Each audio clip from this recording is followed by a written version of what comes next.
Hello everyone, welcome back to my channel achiever BSCB foundation. तो बच्चा लोग, आज हम लोग देखने वाले हैं बिहार बोर्ड क्लास 10th के साइंस के बोर्ड एग्जाम में आने वाले VBI क्वेश्चन। कल हम लोगों ने देखा था आपको मॉडल पेपर 4 में पार्ट नंबर 1 वीडियो देखा था। आज हम लोग पार्ट नंबर 2 वीडियो देखने वाले हैं। तो ठीक है बच्चा लोग, गुड मॉर्निंग बच्चा पार्टी। आप लोग एकदम जोर लगा करके पढ़िए, अब समय बहुत नज़दीक आ गया है। आप लोग एकदम जोर लगा के पढ़िए कि अच्छा से अच्छा नंबर ला सकें। तो ठीक है बच्चा पार्टी, हम लोग स्टार्ट करने वाले हैं। क्वेश्चन नंबर हम लोग ने कल देखा था 1 से लेकर के 40 नंबर क्वेश्चन तक देखा था, मतलब 1 से लेकर के 40 नंबर तक क्वेश्चन देखा था। आप लोग से रिक्वेस्ट है बच्चा लोग, वीडियो को पूरा अंत तक देखिए और चैनल को है जो मतलब ज़्यादा से ज़्यादा शेयर कीजिए और लाइक कीजिए और सपोर्ट कीजिए कि मतलब सब बच्चा है जो मतलब देखे और अच्छा से अच्छा नंबर ला सके। ठीक है बच्चा लोग, तो हम लोग देखने वाले हैं क्या, साइंस के क्लास 10th के VBI क्वेश्चन बोर्ड एग्जाम में आने वाले हैं वो। ठीक, तो आगे बढ़ते हैं, देखते हैं क्वेश्चन नंबर 41 नंबर। ठीक, कल हम लोगों ने 40 तक देख लिया था, आज हम लोग 41 नंबर क्वेश्चन देखेंगे। ठीक है बच्चा लोग, चलिए देखिए 41 नंबर क्वेश्चन में आपसे क्या पूछा गया है। आपसे पूछा गया 41 नंबर में क्या पूछा गया है, फ्लेमिंग के जो वाम हस्त नियम के बाएं हाथ का तर्जनी संकेत करती है, मतलब किस चीज़ में संकेत करती है। ठीक, जो वाम हस्त नियम था फ्लेमिंग जो दिए थे उसके बारे में बोले। ठीक, तो ऑप्शन नंबर ए में दिया हुआ चालक पर आरोपित विद्युत बल की दिशा, बी में दिया चुंबकीय क्षेत्र की दिशा, सी में दिया चालक में प्रवाहित विद्युत धारा की दिशा, या डी इनमें से कोई नहीं। तो इसका सही आंसर क्या जाएगा बच्चा लोग, इसका सही आंसर जाएगा आपको 41 का बी नंबर, चुंबकीय क्षेत्र की दिशा। क्या चीज़, बी नंबर है, चुंबकीय क्षेत्र की दिशा है जो इसका सही आंसर जाएगा। इसमें क्या है सुनिए, जो देखिए फ्लेमिंग के बाएं हाथ का नियम क्या है, यदि बाएं हाथ के अंगूठे तथा उसके पास के जो दोनों उंगली जो होता है, दोनों उंगली को इस प्रकार फैलाया जाए कि तीनों एक दूसरे के लंबता रहे, तब इस स्थिति में यदि प्रथम उंगली चुंबकीय क्षेत्र जो मैग्नेटिक फील्ड, मतलब अभी बताया ना चुंबकीय क्षेत्र की दिशा।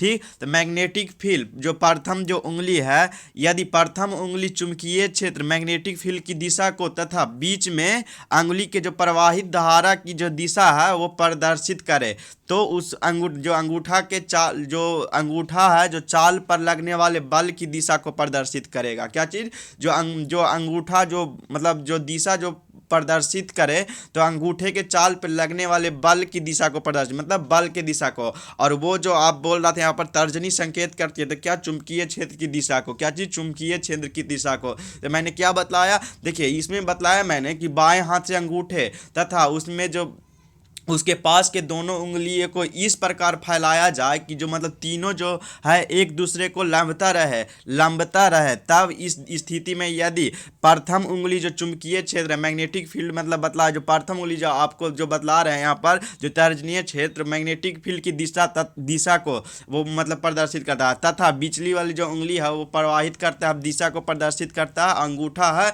जो बल को प्रदर्शित करता है। ठीक, बल के दिशा को प्रदर्शित करता है। तो क्या देखा मैंने, इसका सही आंसर क्या जाएगा, बी नंबर है जो इसका सही आंसर जाएगा 41 का।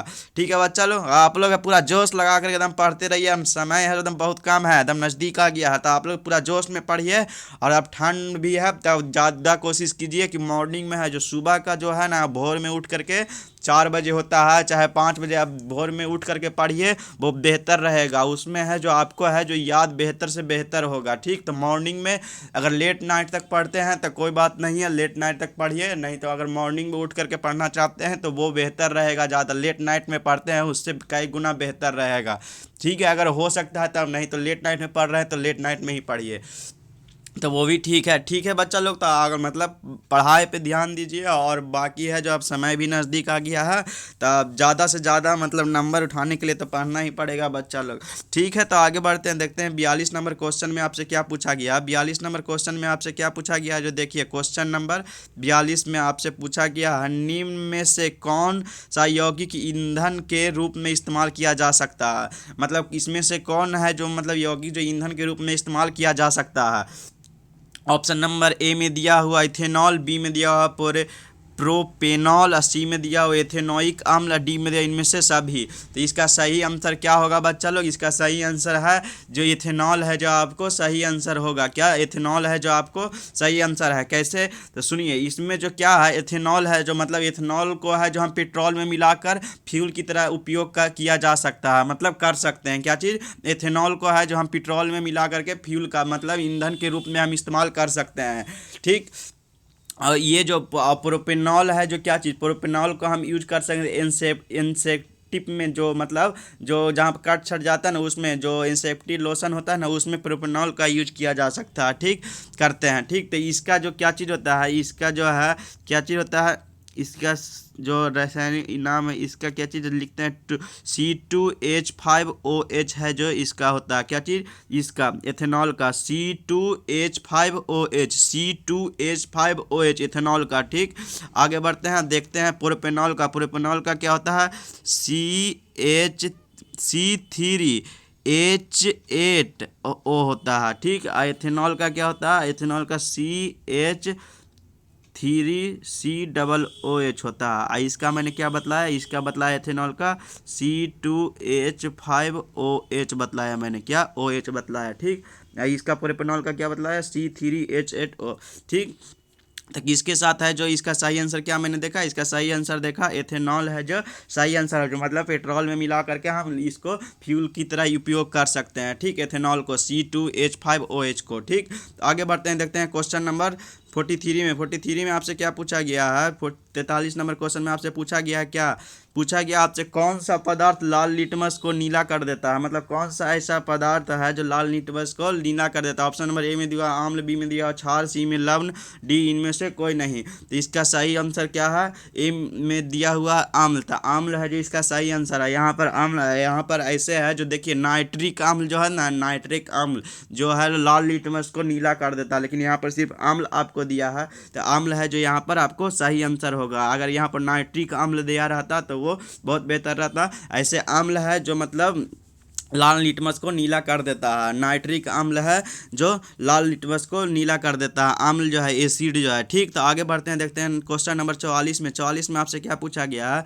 44 नंबर क्वेश्चन में आपसे पूछा गया है, नई कार्तीय चिन्ह परिपाटी के अनुसार दर्पण के सामने रखे गए बीम की बीम दूरी ली जाती है। तो क्या? तो ऑप्शन नंबर ए में दिया हुआ आपको क्या दिया हुआ, धनात्मक, बी में दिया ऋणात्मक, सी में दिया हुआ कभी धनात्मक कभी ऋणात्मक, डी इनमें से कोई नहीं थी। इसका सही आंसर क्या जाएगा 44 नंबर का, 44 नंबर का आपका सही आंसर जाएगा बी नंबर। बी नंबर में क्या दिया हुआ, ऋणात्मक दिया हुआ। क्या? बी नंबर है जो आपको सही आंसर जाएगा, ऋणात्मक है। जो नई कार्तिकीय चिन्ह परिपाटी के अनुसार दर्पण के सामने रखे गए बीम को बीम की दूरी ले जाती है, तो क्या ऋणात्मक ली जाती है, क्या ऋणात्मक ली जाती है।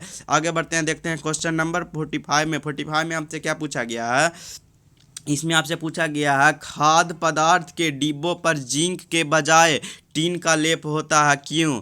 तो इसका 45 नंबर में क्या दिया हुआ है, क्या दिया हुआ, खाद्य पदार्थ का जो होता है, जो खाद्य पदार्थ के डिब्बों पर जिंक के बजाय टीन का लेप होता है, क्यों? तो ऑप्शन नंबर ए में दिया हुआ टीन की अपेक्षा जिंक महंगा होता है, बी में दिया टीन की अपेक्षा जिंक का गलनांक अधिक है, सी में दिया टीन की अपेक्षा जिंक अधिक अभिक्रियाशील है, डी में टीन की अपेक्षा जिंक कम अभिक्रियाशील है। तो इसका सही आंसर क्या जाएगा, सी नंबर। क्यों जाएगा सी नंबर सही आंसर, जो हम बतलाते हैं, सुनिए। तो इसमें क्या होता है, जो खाद्य पदार्थ के जो डिब्बे पर जो जिंक की बजाय टीन का लेप चढ़ा होता है, क्योंकि टीन की अपेक्षा जिंक अधिक अभिक्रियाशील है। क्या है? टीन की अपेक्षा जिंक है जो अधिक अभिक्रियाशील है। तो जिंक अधिक अभिक्रियाशील होने के कारण खाद्य पदार्थों से अभिक्रिया करके कुछ हानिकारक पदार्थ बना सकता है। इसलिए है जो मतलब खाद्य पदार्थ के डिब्बों पर जिंक की बजाय टीन का लेप चढ़ाया जाता है। तो समझे किस लिए, मतलब जो सुनिए, जिंक है जो मतलब बहुत महंगा नहीं है कि मतलब नहीं चढ़ा जा सकता, लेकिन इसमें है जो क्या चीज़, टीन की अपेक्षा जिंक अधिक अभिक्रियाशील है, ज़्यादा अभिक्रियाशील होता है। इसके कारण हो सकता है कि अभिक्रिया होने के कारण मतलब जो खाद्य पदार्थ से अभिक्रिया करके कुछ है जो हानिकारक पदार्थ बना सकता है। तो इस कारण है जो नहीं उपयोग किया जा सकता है। ठीक, आगे बढ़ते हैं, देखते हैं क्वेश्चन नंबर 46 में आपसे क्या पूछा गया है। 46 नंबर क्वेश्चन में आपसे पूछा गया, निम्न में से कौन सा अंग संवेदी ग्राही नहीं है, मतलब कौन सा अंग है जो संवेदी ग्राही नहीं है। तो संवेदी ग्राही अंग जो है कितना, 5 ही होता है ना, जो मनुष्य के मतलब मनुष्य में, जैसे आँख हो गया, नाक हो गया, कान हो गया, जीभ हो गया और त्वचा हो गया, बाकी जो है वैदिक अंग।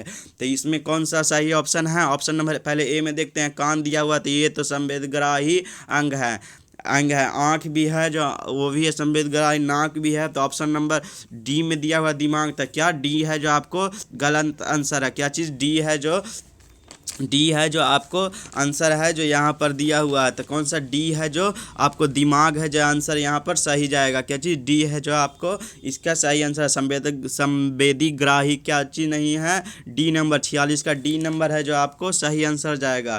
क्या मैंने बताया? संवेदी ग्राही जो अंग होते हैं मतलब 5 ही हैं मनुष्य के जो में जो है, जैसे आँख हो गया, नाक हो गया, कान हो गया, जीभ हो गया और त्वचा हो गया, स्किन हो गया, ठीक। तो इसके अलावा वैदिक अंग है, ठीक। तो इसका क्या चीज़ दिमाग है जो, ठीक है। तो आगे बढ़ते हैं, देखते हैं क्वेश्चन नंबर 47 में आपसे पूछा गया है, क्या पूछा गया 47 नंबर क्वेश्चन में? आप देखिए, इसमें आपसे पूछा गया है क्या, समांतर क्रम में संयोजित प्रतिरोधों की संख्या घटने के उपरांत संयोजित प्रतिरोधों का कुल प्रतिरोध, तो इसमें क्या होता है, बढ़ता है कि घटता है कि अपरिवर्तित रहता है या सी इनमें से कोई नहीं? तो इसका सही आंसर क्या जाएगा? इसका सही आंसर 47 का आपको कौन सा जा रहा है बच्चा लोग? आप लोगों को क्या लग रहा है इसका सही आंसर? तो इसका सही आंसर है 48 का ए नंबर, जो बढ़ता है। क्या बढ़ता है? क्या बढ़ता है? इसका नहीं जी, 47 का आपको सही आंसर, हाँ ए नंबर है जो आपको सही आंसर है। क्या बढ़ता है? क्या चीज़? समांतर क्रम में संयोजित प्रतिरोधों की संख्या घटने के उपरांत संयोजित प्रतिरोधी के कुल प्रतिरोध बढ़ता है। क्या चीज़? बढ़ता है। 47 का सही आंसर क्या है? ए नंबर है जो आपको सही आंसर है। क्या चीज़? बढ़ता है, ठीक। आगे बढ़ते हैं, देखते हैं क्वेश्चन नंबर 48 में क्या पूछा गया। 48 में आपसे पूछा गया है जो समाजात अंगों के उदाहरण है, तो क्या है इसमें से समाजात अंग जो होता है उसमें से कौन उदाहरण है, ठीक। तो समाजात अंग का मतलब आप क्या समझ रहे हैं? इसमें जो मतलब यह अंग जो 2 भागों में विभाजित होता है, जैसे दाया नहीं, ये जो मतलब समजात अंग का मतलब क्या हो गया? समजात अंग जो होता है क्या चीज़ में होता है? इसमें है जो क्या चीज़, जो समजात अंगों का जो सही उदाहरण है उसमें जैसे क्या चीज़, जो उत्पत्ति में जो समान व कार्य में अलग होते हैं, मतलब जो उत्पत्ति होता है जो समान होता है, ठीक।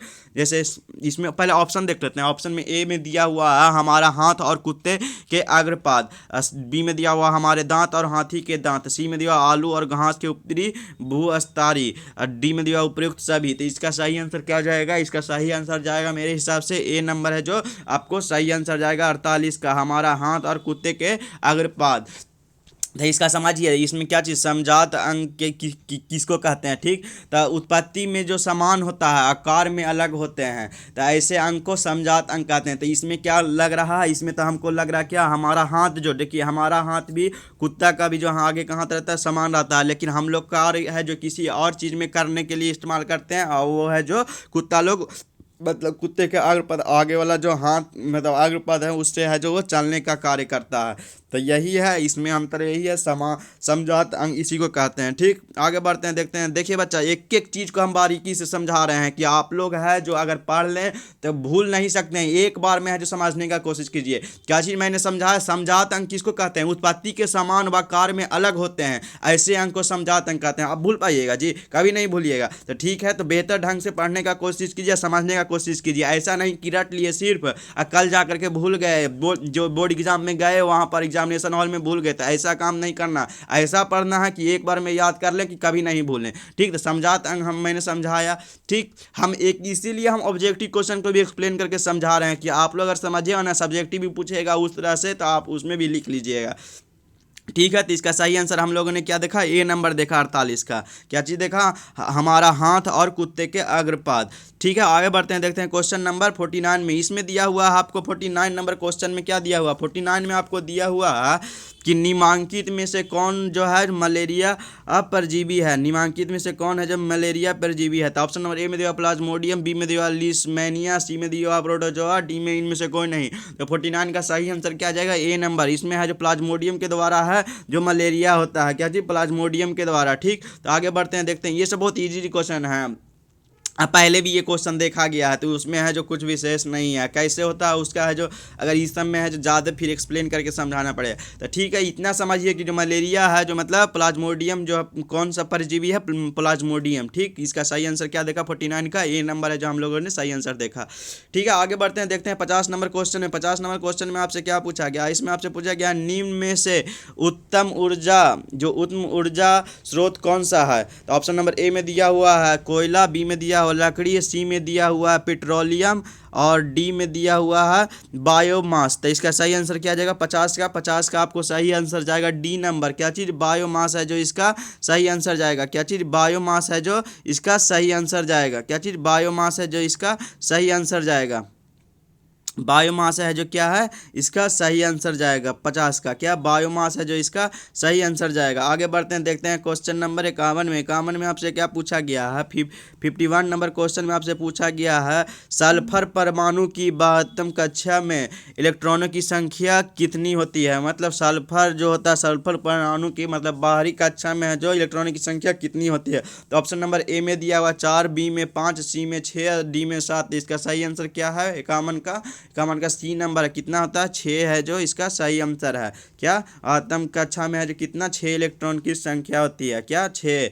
51 नंबर का कौन सा, सी है जो आपको सही है। आगे बढ़ते हैं, देखते हैं क्वेश्चन नंबर 52 में। 52 में आपसे क्या पूछा गया है, 52 नंबर क्वेश्चन में आपसे क्या पूछा गया है, जो देखिए इसमें आपसे 52 में पूछा गया है कि मानव जो है, मानव हृदय में कोष्ठों की संख्या मतलब कितने चैम्बर होते हैं मानव, human heart, how many chamber in human heart. तो इसमें कितने होते हैं। ठीक, ऑप्शन नंबर ए में दिया 2, बी में 3, सी में 4 और डी में 5। तो इसका सही आंसर क्या जाएगा, इसका 4 चैम्बर होता है। ह्यूमन हार्ट है 4 चैम्बर, ह्यूमन हार्ट है 4 चैम्बर होता है। मतलब मानव हृदय के पास कितना, 4 चैम्बर होता है। तो इसमें क्या होता है जो समझिए, देखिए यह अंग 2 भागों में विभाजित किया जाता है, मतलब 2 भाग में बटा रहता है, और दायां और बायां हृदय के दाहिनी और एवं बाहिनी प्रत्येक और 2 चैम्बर होते हैं। एक को कहते हैं इंट्रियम कहते हैं, एक को हम वेंट्रिकल कहते हैं। ठीक, वेंट्रिकल के नाम से जाने जाते हैं। ठीक, और कुल मिलाकर के कितना, 4 चैम्बर बनता है। तो मैंने बताया था ना कितना, 4 चैम्बर होते हैं। ठीक,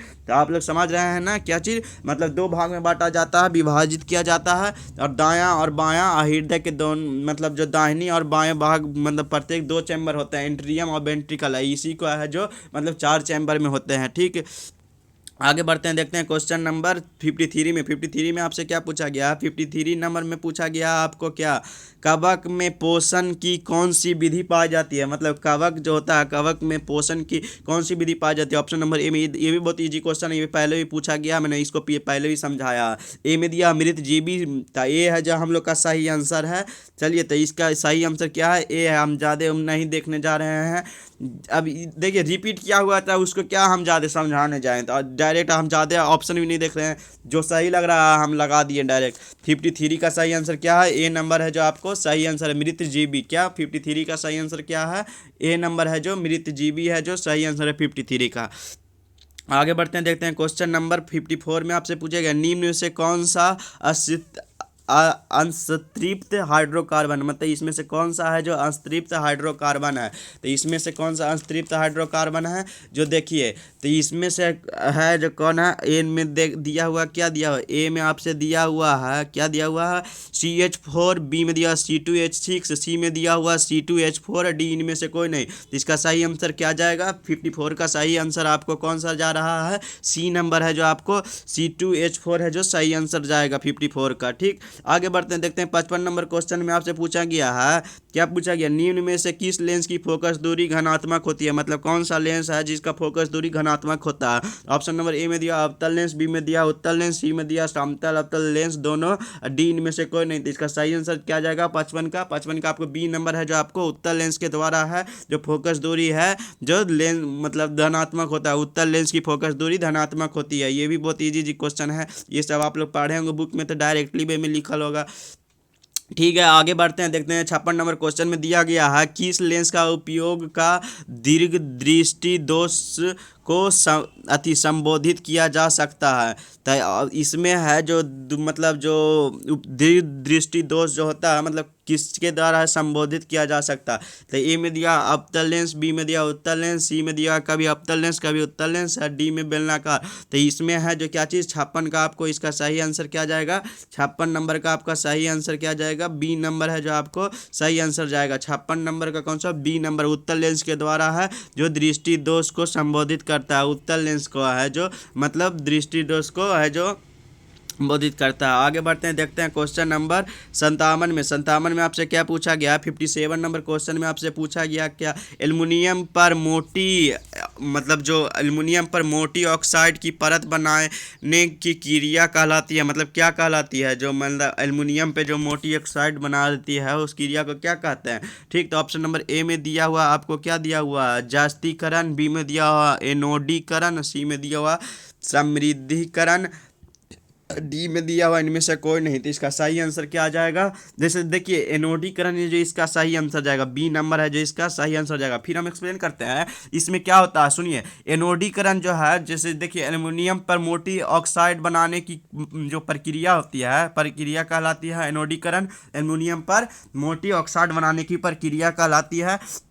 जैसे वायु के संपर्क में आने पर एल्युमिनियम पर ऑक्साइड की परत का निर्माण होता है। ये परत संक्षारण से मतलब बचाती है, क्या ये संक्षारण से बचाती है, जो रस्टिंग लगने से बचाती है। ठीक, जिसमें है जो उसे एल्युमिनियम सुरक्षित रखा जा सकता है, जिसमें एल्युमिनियम है जो सुरक्षित रखा जा सकता है। क्या चीज़, एल्युमिनियम है जो सुरक्षित रह सकता जा सकता है। इसमें से है जो क्या चीज़, एनोड है जो निकलता है, एनोड है जो निकलता है, एनोड है जो निकलता है। और नेड को है जो मतलब ऑक्सीजन गैस जो कहिए, ऑक्सीजन गैस कहते हैं। ठीक, ऑक्सीजन गैस। और इसमें है जो क्या चीज़, एनोड से है जो C2H4 प्लस एल्युमिनियम है जो होता है, और इसमें विद्युत अपघटन होते हैं। क्या चीज़, ऑक्साइड परत निकलता है, ऑक्साइड परत निकलता है। क्या चीज़, ऑक्साइड परत निकलता है। यही है जो इसका प्रोसेस है। क्या चीज़, ये है जो एनोडीकरण के द्वारा है जो मोटी परत बनाने की प्रक्रिया की जाती है एनोडीकरण के द्वारा। 57 का देखिए, हम तो एक एक चीज़ को बारीकी से जो एक्सप्लेन कर रहे हैं। ठीक है, आप लोग भी बच्चा लोग है जो पढ़ने का पूरा बच्चा पार्टी ध्यान दीजिए और बेहतर ढंग से पढ़िए, अच्छा रिजल्ट लाइए, और क्या कर सकते हैं। तो ठीक है बच्चा लोग, आगे देख रहे हैं क्वेश्चन नंबर 53 में आपसे क्या पूछ लिया गया है। 53 में आपसे पूछा गया क्या, 53 में आपसे पूछा गया विद्युत ऊर्जा का व्यापारिक मात्रक है, मतलब जो विद्युत ऊर्जा है उसका व्यापारिक मात्रक क्या है। तो ऑप्शन नंबर ए में दिया हुआ वाट, बी में दिया हुआ वाट वाय घंटा, सी में दिया यूनिट, डी यूनिट कोई नहीं। तो इसका सही आंसर क्या जाएगा, 58 का सी नंबर है जो आपको सही आंसर जाएगा, यूनिट है जो इसका सही आंसर है। आगे बढ़ते हैं, देखते हैं क्वेश्चन नंबर सामान्य नेत्र के लिए दूरबिंदु। इसका तो देखिए ये भी बहुत इजी क्वेश्चन है। 59 का इसका सही आंसर क्या है, जो अनंत तक है जो मतलब होता है। इसमें है जो 25 सेंटीमीटर और अति अनंत भी दिया रहता है कभी। तो इसका जो सही हम ऑप्शन नंबर देखिए इसका क्या है, समान नेत्र की जो दूरबिंदु है कितना, डी अनंत तक है। समान जो रहता है उसका अनंत तक है, क्या चीज़, अनंत तक है। ठीक, आगे बढ़ते हैं, देखते हैं क्वेश्चन नंबर 60 में। 60 में आपसे पूछा गया है हाइड्रोजन के दो परमाणुओं के बीच कितने अबंध होते हैं, मतलब हाइड्रोजन के जो मतलब दो परमाणु होते हैं उसके बीच कितना अबंध होता है।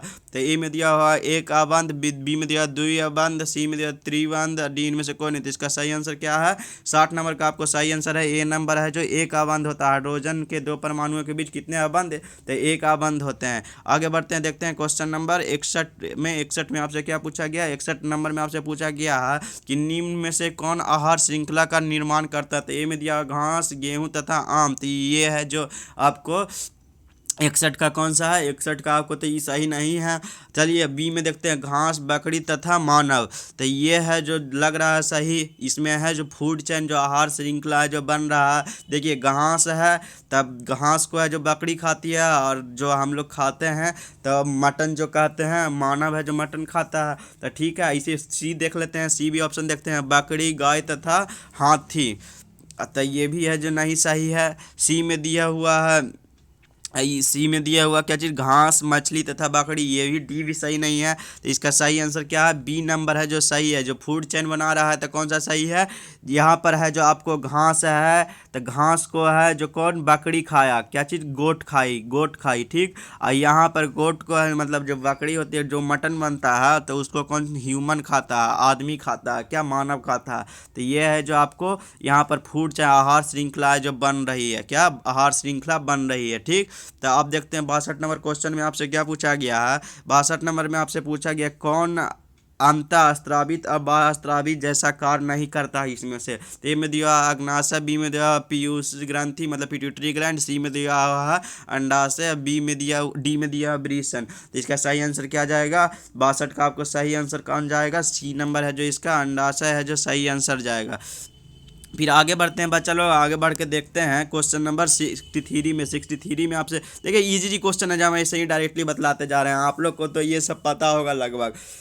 अब ये है जो बहुत क्वेश्चन है जो रिपीट कर दिया गया है, इसमें हम देख रहे हैं कौन सा कार्बन यौगिक सबसे अधिक अभिक्रियाशील है, मतलब इसमें से कौन सा कार्बन यौगिक है सबसे अधिक अभिक्रियाशील है 63 में। तो ऑप्शन नंबर ए में दिया CH4, बी में दिया C2H6, सी में दिया हुआ है C2H4 और डी में दिया हुआ CH3H8। तो इसका सही आंसर क्या जाएगा, 63 का सी नंबर है जो आपको सही आंसर जाएगा। C2H4 है जो अधिक अभिक्रियाशील है, C2H4 है जो अधिक अभिक्रियाशील है। आगे बढ़ते हैं, देखते हैं क्वेश्चन नंबर 64 में आपसे क्या पूछा गया है। 64 नंबर में आपसे पूछा गया है किस दर्पण का उपयोग सामान्यतः वाहनों पर पश्च और दृश्य दर्पणों के रूप में किया जाता है। तो देखते हैं ऑप्शन नंबर ए में दिया समतल दर्पण, बी में दिया हुआ अवतल दर्पण, सी में दिया हुआ उत्तल दर्पण, डी इनमें से कोई नहीं। तो देखिए इसका तो हमको तो लग रहा है सी नंबर सही होगा, 64 का सी नंबर सही होगा। उत्तल दर्पण है जो यूज किया जाता है, उत्तल दर्पण है जो उपयोग किया जाता है सामान्यतः वाहनों में पश्चिम और दृश्य दर्पणों के लिए, क्या उत्तल दर्पण है जो उपयोग किया जाता है। ये है जो बहुत इजी क्वेश्चन है ये सब। आगे बढ़ते हैं, देखते हैं क्वेश्चन नंबर 65 में आपसे क्या पूछा गया। 65 नंबर में आपसे पूछा गया रासायनिक अभिक्रिया के दौरान किसी पदार्थ में ऑक्सीजन का हाथ से कहलाता है। तो ए में दिया उपचयन, बी में दिया है अपचयन, सी में क्षारण, डी में से कोई नहीं। तो 65 का सही आंसर क्या जाएगा, बी नंबर है जो आपको सही आंसर जाएगा, क्या बी नंबर उपचयन है जो आपको सही आंसर जाएगा। आगे बढ़ते हैं, देखते हैं क्वेश्चन नंबर 66 में आपसे पूछा गया है कौन सी गैस वैश्विक ऊष्मन के लिए उत्तरदायी है। तो ए में दिया कार्बन डाइऑक्साइड, बी में दिया ऑक्सीजन, सी में नाइट्रोजन, डी में से कोई नहीं। तो 66 का आपका सही आंसर क्या जाएगा, 66 का आपका सही आंसर ए नंबर है जो आपको सही आंसर जाएगा। क्या चीज़, 66 का आपको ए नंबर है जो आपको सही आंसर जाएगा, क्या ए नंबर है जो आपको सही आंसर जाएगा। कार्बन डाइऑक्साइड है जो आपको सही आंसर जाएगा। आगे कौन, कार्बन डाइऑक्साइड है जो आपको सही आंसर जाएगा। आगे बढ़ते हैं, देखते हैं क्वेश्चन नंबर 67 में आपसे क्या पूछा गया है। 67 नंबर क्वेश्चन में आपसे पूछा गया पीत रस कहाँ से स्रावित होता है। जो पीत रस है हमारे जो पीत रस होता है वो कहाँ से स्रावित होता है, क्या पीत रस कहाँ से स्रावित होता है, ठीक। चलिए तो पीत रस कहाँ से स्रावित होता है जो हम लोग देखते हैं। ऑप्शन नंबर में देखते हैं पहले क्या दिया हुआ है। ए में दिया हुआ अग्नाशय से, बी में दिया यकृत से, सी में दिया हुआ है छोटी आंत से, या डी इनमें से कोई नहीं। तो इसका सही आंसर क्या जाएगा, 67 का 67 का सही आंसर जाएगा आपको। 67 का कौन सा आंसर सही जाएगा बच्चा लोग, ए नंबर है जो आपको सही आंसर जाएगा। पीत रस, जो पीत रस कहाँ से, यकृत से स्रावित, बी नंबर है जो आपको 67 का क्या बी नंबर है जो आपको जो पीत रस है जो कहाँ, यकृत से स्रावित होते हैं। और पीत रस पाचन क्रिया में सहायक होते हैं। यह भोजन को जो भोजन में है जो मिलकर आमाशय से भोजन को पचाने योग्य बना देता है। पीत रस हमारे शरीर के लिए एक गैर महत्वपूर्ण अंग है, बसा इसका कार्य भोजन को पहचाना है, क्या चीज़, पहचाना है, ठीक। तो इसका सही आंसर क्या जाएगा, आपको बी नंबर है जो इसका सही आंसर जाएगा, क्या पीत रस है जो अग्नाशय से, ए नंबर है जो सही होना चाहिए। पीत रस है जो कहाँ स्रावित होता है, अग्नाशय से होता है।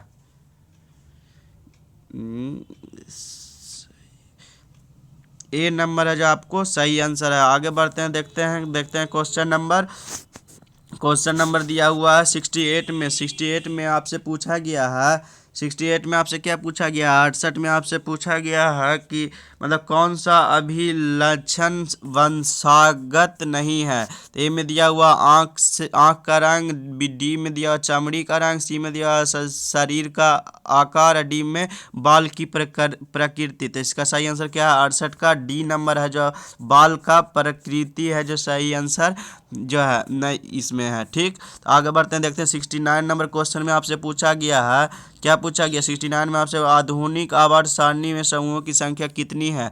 तो इसमें आपसे पूछा गया क्या मतलब आधुनिक आवर्त सारणी में समूहों की संख्या, ग्रुपों की संख्या कितनी है। तो 69 का सही आंसर क्या है, डी है जो 18 है। कितना, 18 है जो सही आंसर होगा। आगे बढ़ते हैं, देखते हैं ग्लूकोज, इसमें पूछ रहा है कि जो ग्लूकोज है क्या चीज़, ग्लूकोज के एक अणु में ऑक्सीजन के कितने परमाणु होते हैं, मतलब जो है ग्लूकोज के एक अणु में ऑक्सीजन कितने परमाणु होते हैं। तो ऑप्शन नंबर ए में दिया 4, बी में 6, सी में 8, डी में 12। तो इसका क्या चीज़ होता है, ग्लूकोज का आप लोग तो जानते होंगे क्या चीज़ लिखाता है, ग्लूकोज का जो आप मतलब आवनिक सूत्र है उसका क्या चीज़ कहते हैं, C6H12O6 कहते हैं, C6H12O6 कहते हैं। क्या चीज़, जो आणविक सूत्र है, आणविक सूत्र है क्या चीज़, C6H12O6।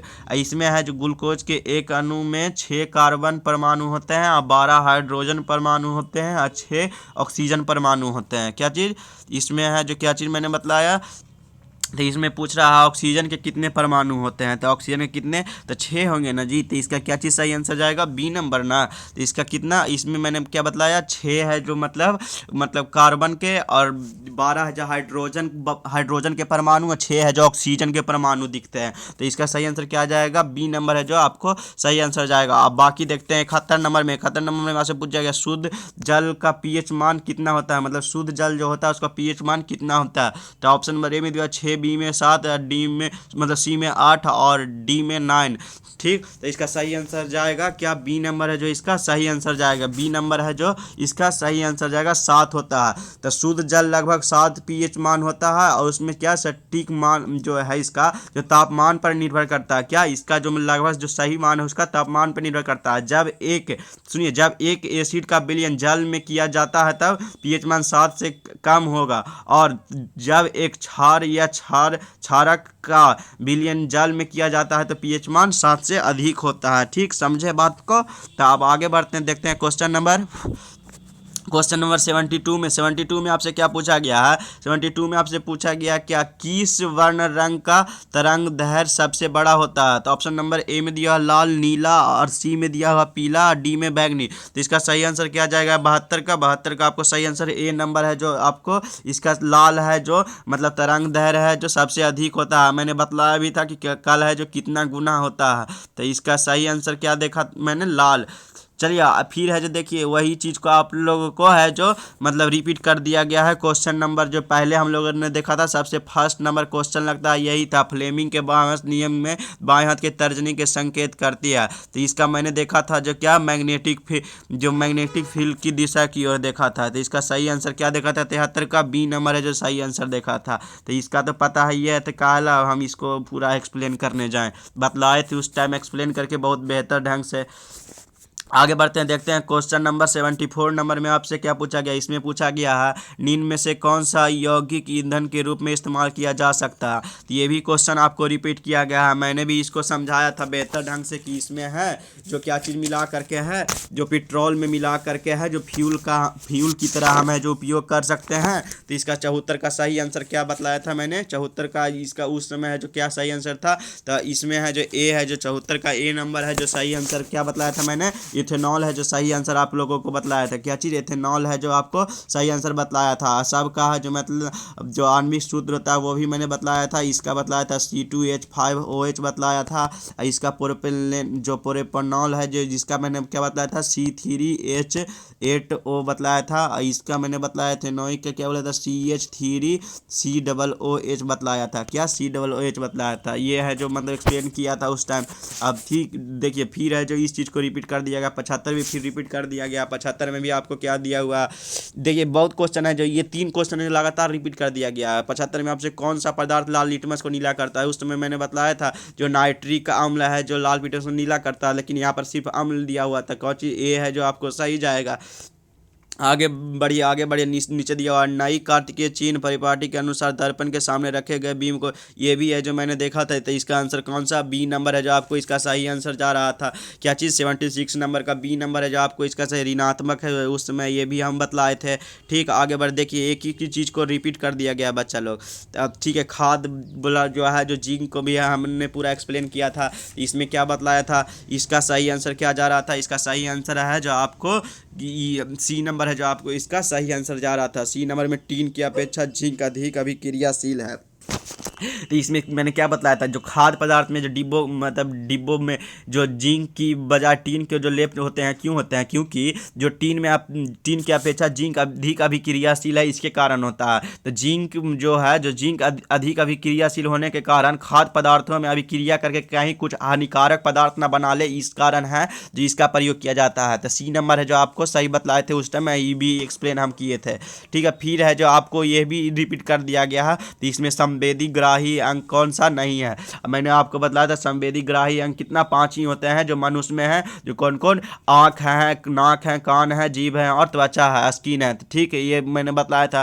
फिर आपको ये भी है जो रिपीट कर दिया गया, समांतर क्रम में संयोजित प्रतिरोधों की संख्या घटने से उपरांत संयोजित प्रतिरोधी कुल कितना होता है। तो इसका है जो सही आंसर क्या मैंने बताया था 79 का ए नंबर है जो आपको सही आंसर बतलाया था। बढ़ता है, क्या चीज़ बढ़ जाता है, समांतर क्रम में संयोजित प्रतिरोधों की संख्या घटने के उपरांत संयोजित प्रतिरोधों की कुल प्रतिरोध बढ़ता है। ठीक है, अब आगे बढ़ते हैं, देखते हैं क्वेश्चन नंबर। इसमें ये भी है जो आपको रिपीट कर दिया गया। इसमें है जो हम लोगों ने क्या देखा था कि जो मतलब इसको क्या चीज़ कहते हैं, उत्पत्ति के समान व कार्य के अलग होते हैं, ऐसे अंक को हम लोग क्या कहते हैं, ऐसे अंक को हम लोग समजात अंक कहते हैं। क्या चीज़, समजात अंक कहते हैं। तो इसका क्या चीज़ सही आंसर देखा था, ये देखा था आपको हमारा हाथ और कुत्ते के अग्रपद। जैसे हम लोग का हाथ और कुत्ता का भी जो आगे का अग्रपद है जो सेम रहता है, लेकिन हम लोग है जो किसी और चीज़ के लिए कार्य के लिए उपयोग करते हैं और वो है जो मतलब चलने के लिए उपयोग करता है। तो यही है, इसी को समजात अंक कहते हैं। तो ये भी है जो रिपीट कर दिया गया था। तो ठीक है बच्चा लोग, आज के लिए इतना ही। आप लोग से अनुरोध है कि पूरा एकदम मतलब मन लगा करके पढ़ाई कीजिए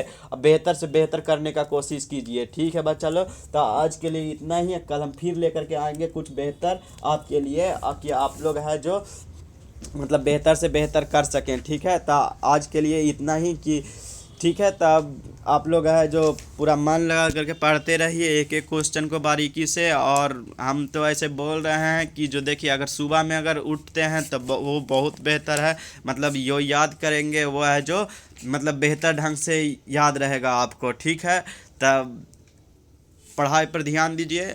आज के लिए इतना ही। ठीक है, तो कल है जो फिर लेकर के आते हैं आप लोगों के लिए कुछ अलग। ठीक है बच्चा लोग, तो आज के लिए इतना ही, बाय। ठीक है, धन्यवाद बच्चा लोग।